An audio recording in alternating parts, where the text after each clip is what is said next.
Let's divide 444 by 2. Hey mathletes, if you're having fun learning with me, give this video a big thumbs up and subscribe to Let's Stud for more awesome math adventures. Ready for our first step? Let's tackle the first digit of 444. We're using the first digit, which is 4. How many times does 2 fit into 4? It fits 2 times. Let's check 2 times 2 is 4. Now we subtract 4 minus 4 equals 0. No remainder here. Awesome job, you're doing fantastic.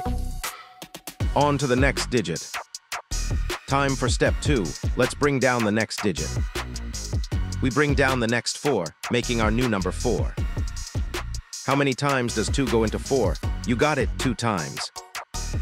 Let's check 2 times 2 equals 4. Subtracting 4 from 4 leaves us with 0. We're on a roll. Woohoo, you're crushing it. Just one more digit to go. Last step, let's grab the final digit. We bring down the last 4, so we're looking at 4 again. How many times does 2 fit into 4? It's 2 times. Check our work, 2 times 2 is indeed 4. Subtracting 4 from 4 gives us 0.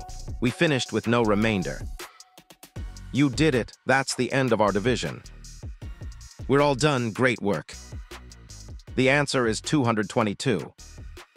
Great job, everyone. We successfully divided 444 by 2, learning how each digit plays a role in the grand finale. Remember, long division is just a series of organized steps, and you've mastered them today. That's all for this video. Keep practicing, stay curious, and check out more fun math videos on Let's Stud. See you next time.